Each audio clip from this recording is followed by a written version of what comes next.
I would argue that it's quite a serious threat, but as our defense minister said in the testimony yesterday, there's a very low possibility of war. I mean, frontal all-out attack out of the blue. But there is a possibility of a localized incident.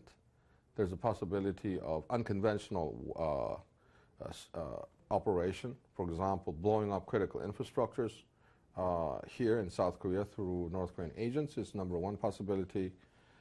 Number two is covert political assassination, for example, could be another possibility. There are many, many other possibilities. So that I would argue, is where they would probably want us to be right now. Yeah.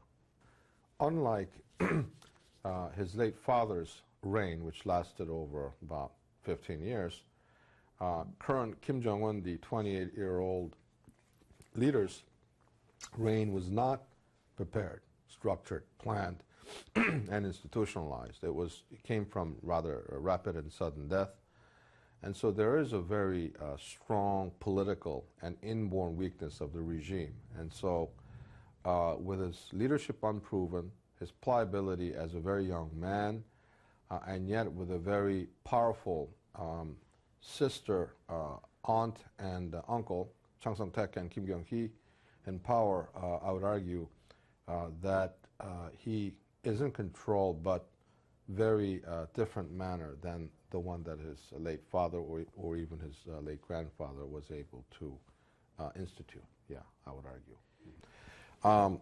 What they're able to do is to constantly remind us that they're able to deliver the blow. And we do have detection systems and the anti-air defense system. But as I said again, if their long-range artilleries, 5,000 of them, and then their increasingly accurate short to medium-range missiles are unleashed, it can hurt us, I would argue, conservatively speaking, 75 to 85% of our entire both human and non-human infrastructure, and that would mean the end of North Korea as a functioning entity. So that's the deterrent strategy we have, which is not a very stable one. It's the best one that we can design. There is a very high probability of an accidental war, possibly spinning off from high tension. So I think that's one area that we really need to understand. But highly unlikely for a bolt out of the blue frontal assault. There are possibilities of guerrilla warfare. And some of the, for example, they could inject special forces. But a frontal assault would be highly unlikely. But it is a possibility, though, because in war, the only thing you know is uncertainty and the way in which they could hurt us.